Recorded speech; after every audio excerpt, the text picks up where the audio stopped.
friends, कैसे हो सब? How are you all? I hope that you will be enjoying your long vacations. Clear? इतना बड़ा vacation दे दिया है गवर्नमेंट ने, सो आप एंजॉय कर लोगे, क्योंकि हर बार बोलते हो ना अपने टीचर्स और पेरेंट्स को कि हमें तो कुछ वेकेशन ही नहीं मिलता, छुट्टियां नहीं मिलती है, तो लो गवर्नमेंट ने इतना बड़ा वेकेशन दे दिया, एंजॉय करो. Okay, besides that students, as you know that the government has again extended the lockdown. क्या पता होगा सबको कि लॉकडाउन है वो और आगे एक्सटेंड हो चुका है, तो सीधी सी बात है बोर हो जाओगे. क्लियर? मैं भी बोर हो गया घर पे बैठ के, तो उसके लिए मैंने क्या सोचा है कि चलो श्री कोचिंग क्लासेस है, उसने 10th के लिए वीडियो लेक्चर्स बना दिए. क्लियर?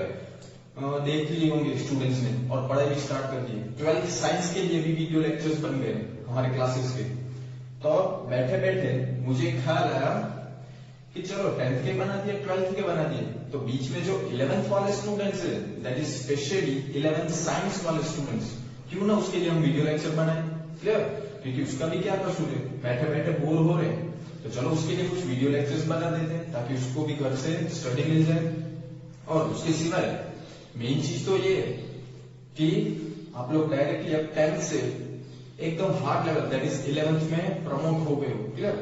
8th से 9th में आना या फिर 9th से 10th में आना ये कुछ बड़ी बात नहीं है. क्लियर? इतना हार्ड नहीं होता है, बट डायरेक्टली फ्रॉम 10th अब आप लोग 10th से डायरेक्ट 11th में आ रहे हो, 11th साइंस में, तो ये एक बहुत बड़ा स्टेप है आप लोगों के लिए. क्लियर?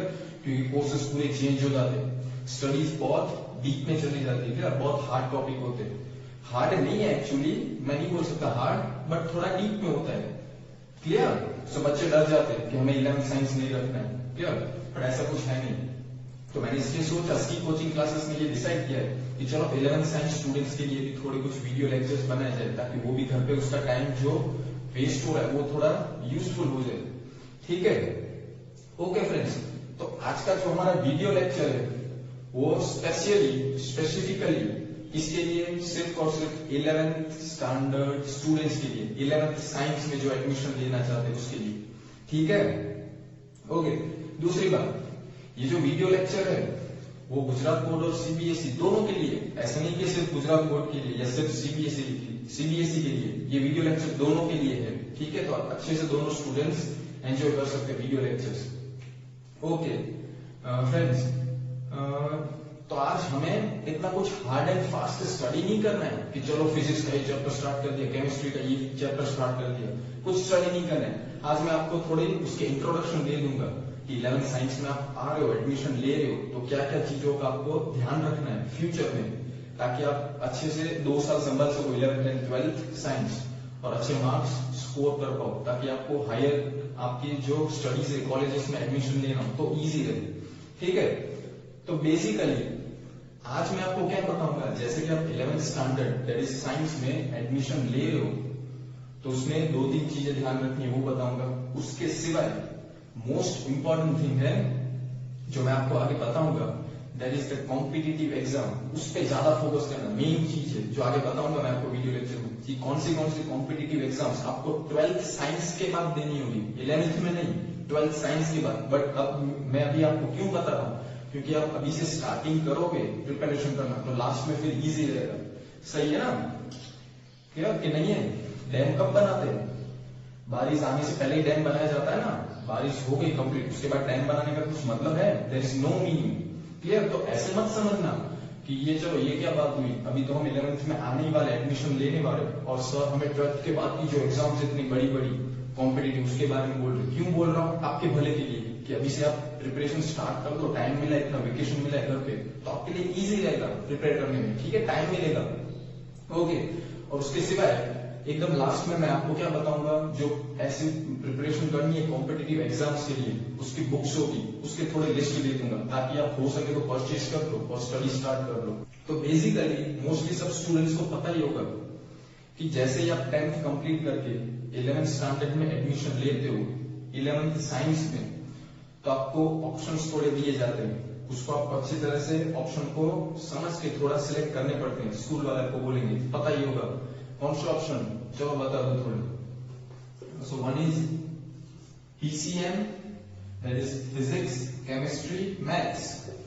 नेक्स्ट पता होगा PCB physics chemistry and biology, और एक और आता है PCMB that is physics chemistry maths plus bio that is biology. सबको पता होगा, और ये सबको जैसे आप 11th स्टैंडर्ड में एडमिशन लेते हो ये सिलेक्ट करना होता है। तो PCM that is physics chemistry maths, तो ऑप्शन कौन से दो सब्जेक्ट्स में होते हैं आपको, मैथ्स में और बायो में, उसमें से कोई एक सिलेक्ट करना होता है। क्लियर? तो अब ये थोड़ा पता ही होगा कि जो स्टूडेंट है उसको हायर स्टैंडर्ड में 12th के बाद ऐसी फील्ड में स्टडी करना है जिसमें मैथ्स आता है, जैसे आप बोल सकते हो इंजीनियरिंग है। क्लियर? ऐसे कितने सारे कोर्सेज है जिसमें मैथ्स इंपॉर्टेंट है, तो वो स्टूडेंट को क्या सिलेक्ट करना होगा, PCM यानी मैथ्स के साथ स्टडी करनी होगी। सेकंड, मोस्टली सबको पता ही होगा PCB फिजिक्स केमिस्ट्री सबके लिए सेम है, ऑप्शन किसमें होगा, मैथ्स और बायो में।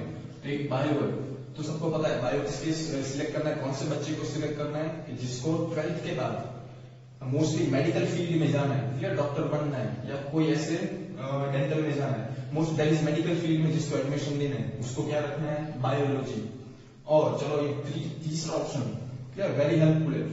अब बच्चा कोई बोल रहा है कि मुझे अभी भी कंफ्यूजन है, 10th के बाद भी मैं डिसाइड नहीं कर पा रहा हूँ मैं कौन सी फील्ड में जाऊँ, इंजीनियर बनना है, डॉक्टर बनना है, कुछ उसका डिसाइड नहीं है, तो उसके लिए एक ऑप्शन है PCMB, यानी वो बच्चा मैथ्स और बायोलॉजी दोनों रख सकता है। इससे क्या फायदा होगा कि वो अगर उसने 12th पास कर लिया PCMB के साथ तो वो मैथ्स की फील्ड में भी आगे बढ़ सकता है, बायो की फील्ड में, मतलब उसके पास दो ऑप्शन रहेंगे। बट उसके साथ साथ एक लिमिटेशन क्या होगी, उसको दोनों सब्जेक्ट की एग्जाम देनी पड़ेगी, that is maths and biology. तो ये कब लेना, आप परफेक्टली दैट इज 100% श्योर नहीं है कि आपको 12th के बाद कौन सी फील्ड में जाना है तो ये सिलेक्ट करना। क्लियर? बट आपको पहले से दिमाग में है कि चलो मुझे इंजीनियर बनना है या ऐसी कोई फील्ड है जिसमें मैथ्स आता है तो PCM ले लो। जिसको पता है स्टूडेंट को कि मुझे बड़े होकर डॉक्टर ही बनना है, सेवा करनी है, तो PCB ले लो, बायोलॉजी। क्लियर? जिसको श्योर ना हो वही स्टूडेंट ये सिलेक्ट करेगा दोनों subject. Clear? Is that clear?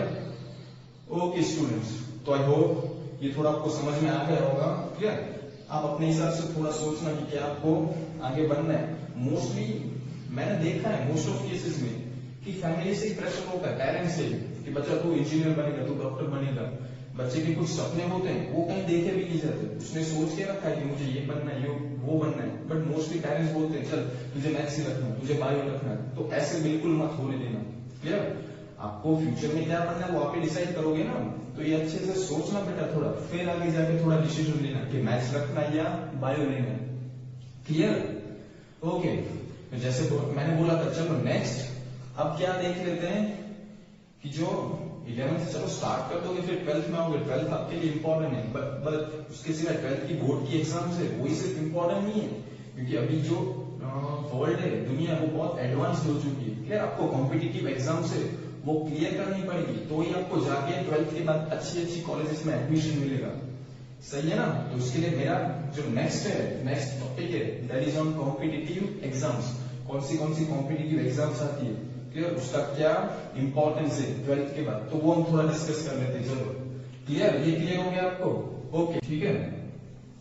सो चलो जैसे पहले बता दूं कि एक एग्जाम होती है गुजरात बोर्ड वाले स्टूडेंट्स को देनी पड़ती है, दैट इज गुजकेट या कोई इसको बोलते हैं GUJCET, full form Gujarat common entrance test. ठीक है, सभी स्टूडेंट्स के लिए कंपलसरी है। इसमें कितने मार्क का टोटल पेपर होता है? टोटल पेपर होता है 120 मार्क्स का, एमसीक्यू टाइप होता है।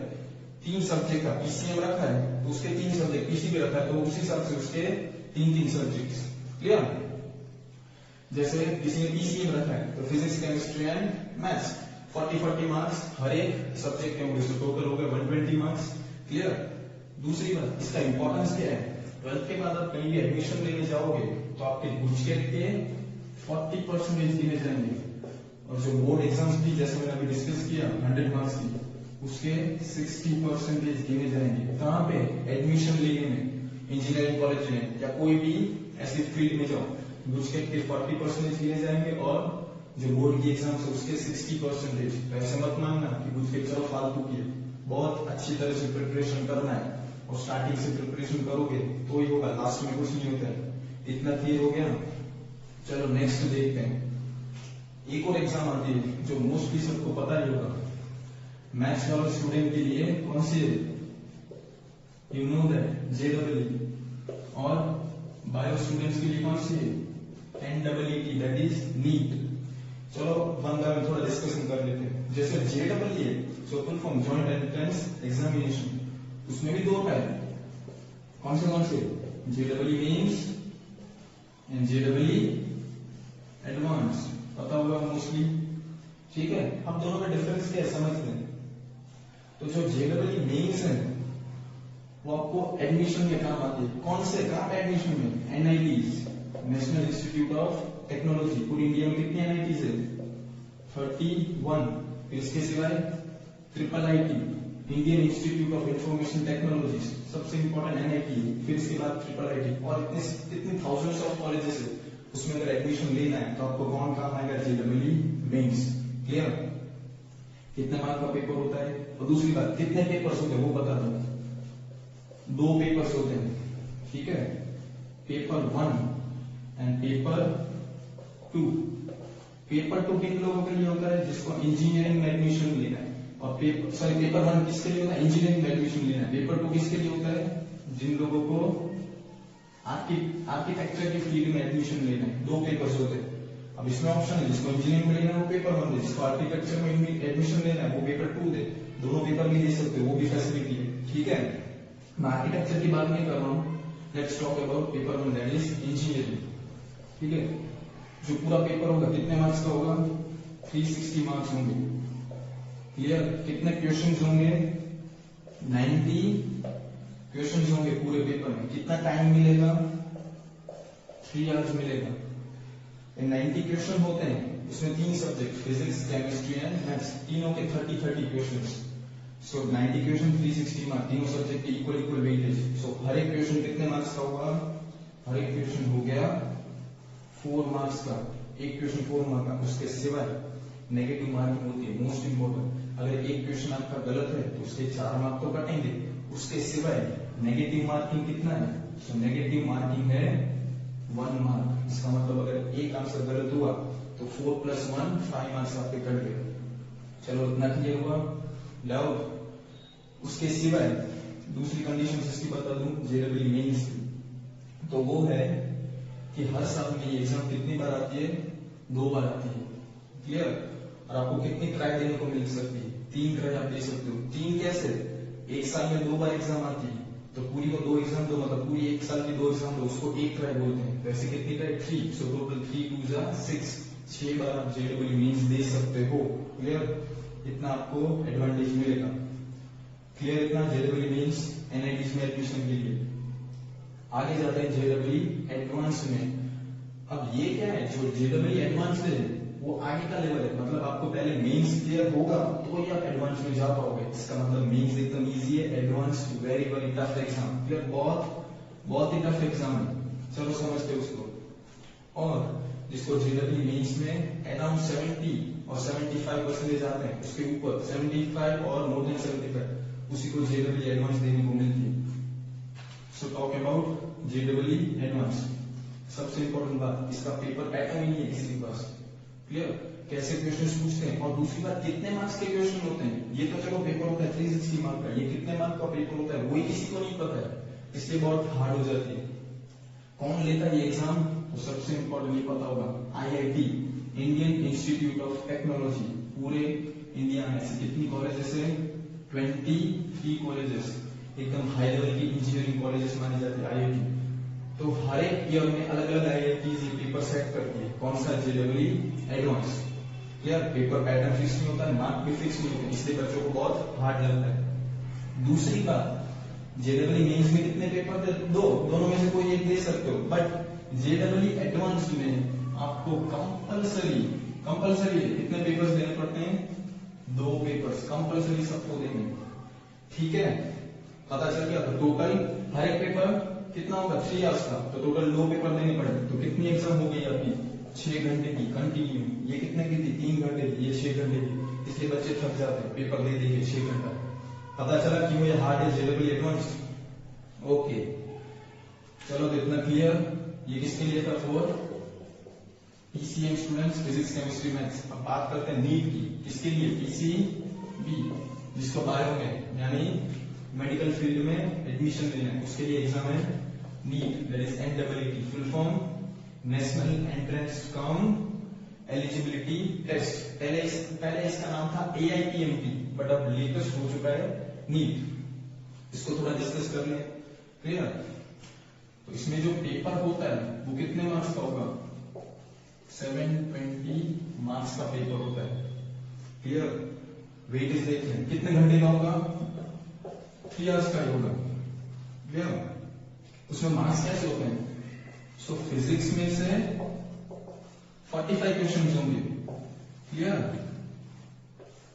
देन केमिस्ट्री में से भी 45, बट जो बायो है उसमें से 90 क्वेश्चन होंगे। फिजिक्स में से 45, केमिस्ट्री में से 45, बायो में से 90 क्वेश्चन। सो टोटल कितने क्वेश्चन हो गए? 180 क्वेश्चन होंगे पूरे पेपर में।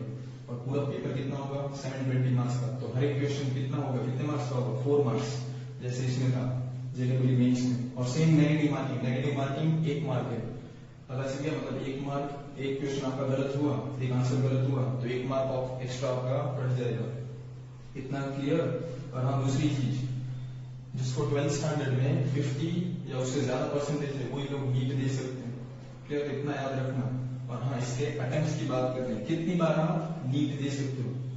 तो हर एक साल में एक ही बार होती है। कितने बार? हर एक साल में एक ही बार ये एग्जाम होती है। और उसकी आप कितनी ट्राई दे सकते हो? 3 अटेम्प्ट्स, 3 बार दे सकते हो एग्जाम। ये कितनी बार दे सकते हो पता है? टोटल 6 बार। और हाँ, ये मैं भूल गया, JEE एडवांस, ये कितनी बार दे सकते हो? 2 ही बार, एक साल में एक ही बार होती है, इसलिए मोस्टली टफ होगी JEE एडवांस। तो अभी से अच्छी तरह से प्रिपरेशन स्टार्ट कर देना, क्लियर। ओके, तो इसमें कुछ भी अगर डाउट हो आपको रिलेटेड टू JEE और नीट या कुछ से, तो वीडियो के एंड में मैंने अपने कांटेक्ट नंबर दिए, तो उस पर आप मुझे पर्सनली टेक्स्ट मैसेज या कॉल करके पूछ सकते हो। एंड वन मोर थिंग, इसकी मैं आपको बुक्स बता दूं, JEE में कौन सी इंपॉर्टेंट बुक है और नीट में कौन सी इंपॉर्टेंट बुक है, ताकि आप अभी से अच्छी तरह से टाइम यूज कर सको और अभी से इसकी प्रिपरेशन स्टार्ट कर दो। लास्ट में कुछ नहीं होता बेटा, जो आपका प्रेजेंट है वही आपका फ्यूचर डिसाइड करेगा, बात याद रखना, ठीक है। तो चलो बुक्स के लिस्ट दे देता हूँ, नोट डाउन कर लेना। Okay friends, so as you can see on the board I have given the list of so many books. ये सब ऐसे बुक्स है जो आपको JEE और नीट एग्जाम्स प्रिपेयर करने में काम आएगी। तो चलो देखते वन बाय वन। उसमें सबसे इंपॉर्टेंट मैंने ऐसी बुक्स दे दी है जो दोनों JEE और नीट को काम आएगी, JEE और नीट वाले स्टूडेंट्स को, ठीक है। जैसे देख सकते हो लिखा है all subject, but separate books for each subject. हर एक सब्जेक्ट के लिए बुक होगी, वो सेपरेट ही होगी, बट पब्लिकेशंस मोस्टली सेम रहेंगे दोनों JEE एंड नीट स्टूडेंट्स के लिए। सबसे important 11th and 12th NCERT जो आपकी टेक्स्ट बुक है, मैं बोल सकता हूँ वो आपकी भगवत गीता है। सबसे पहले टेक्स्ट बुक प्रिपेयर करना, फिर रेफरेंस बुक उठाना, उसके बाद objective NCERT at your fingertips. Most important book है for JEE and NEET students. Publication क्या है उसका? MTG एडिटोरियल बोर्ड, MTG उसका नाम है, फिंगर टिप, इतना याद रखो तो इनफ है। नेक्स्ट कंप्लीट नीट और JEE guide, same MTG editorial board, ये भी इंपॉर्टेंट बुक है। Last Arihant 41 years solved paper है। अगर ये देख लो अब थोड़ा, उसको सॉल्व करो, क्वेश्चंस देखो, then it will be very helpful, क्योंकि मोस्टली थोड़े बहुत क्वेश्चंस इसमें से रिपीट होते हैं अरिहंत के पेपर्स में से, क्लियर। पता चला पूरा। ये जो सारी बुक्स हैं वो दोनों JEE और नीट दोनों स्टूडेंट्स के लिए सेम रहेगी, ओके। और अगर चलो मान लो कि कोई स्टूडेंट को थोड़ा डीप में पढ़ना है, जैसे कि JEE एडवांस के लिए हर एक चैप्टर वाइज, सॉरी हर एक सब्जेक्ट वाइज, तो फिजिक्स में एक और बुक है concept of physics part 1 and 2 by H.C. Verma, ये याद रखना है, H.C. Verma for physics part 1 and 2। Then chemistry, organic chemistry by M.S. Chauhan. Then JEE in organic chemistry by Sudarshan Guha. Next physical chemistry by Narendra Awasthi, सिर्फ नोट डाउन कर सकते हो, clear. और अगर मैथ्स की बात करो तो उसमें एक और इंपॉर्टेंट बुक है Arihant JEE main and advanced set of 7 books. कौन पब्लिकेशन है, कौन सा पब्लिकेशन है? अरिहंत। बट अगर ये वाली बुक आप प्रेफर करो, finger tip, very very important book, ये वाली एक बुक पढ़ लो आप सारे सब्जेक्ट्स की, then it is I said enough, वो इनफ हो जाएगा आप लोगों के लिए, क्लियर। बट अगर आपको बहुत डीप में स्टडी करनी है तो ये स्पेशल हर एक सब्जेक्ट की बुक्स आप परचेज कर सकते हो। सो फ्रेंड्स, सजेशन देना चाहूंगा कि प्लीज ये बुक्स आप परचेज कर लो, या फिर नेट पे थोड़ा देख लो, कुछ मिल जा रहा है इसका मटेरियल तो पढ़ना घर पे स्टार्ट कर दो, क्योंकि टाइम आपको मिला है तो उसको थोड़ा यूज करो, वेस्ट मत करना, क्लियर। क्योंकि JEE और नीट की प्रिपरेशन आपको अभी से स्टार्ट कर देनी पड़ेगी, लास्ट में कुछ नहीं होगा, समझ लो। ऐसे बोलोगे कि चलो मैं लास्ट में सब कुछ पढ़ लूंगा, इतना जब के कुछ नहीं होगा बेटा, अभी प्रिपेयर करना स्टार्ट कर देना। Okay, and one more thing, अगर ये वीडियो अच्छा लगा है तो आप अपने फ्रेंड्स को भी शेयर कर सकते हो, ताकि उसको भी थोड़ा नॉलेज मिले, वो भी घर से पढ़ाई स्टार्ट कर सके। दूसरी बात, सब्सक्राइब कर देना, क्योंकि अगर सब्सक्राइब करोगे तो लेटेस्ट वीडियोस और नोटिफिकेशंस आपको मिलते रहेंगे। सो आई होप ये मेरा वीडियो आपको अच्छा लगा। Most important thing, stay home and stay safe. जय हिंद एंड जय भारत। Thank you.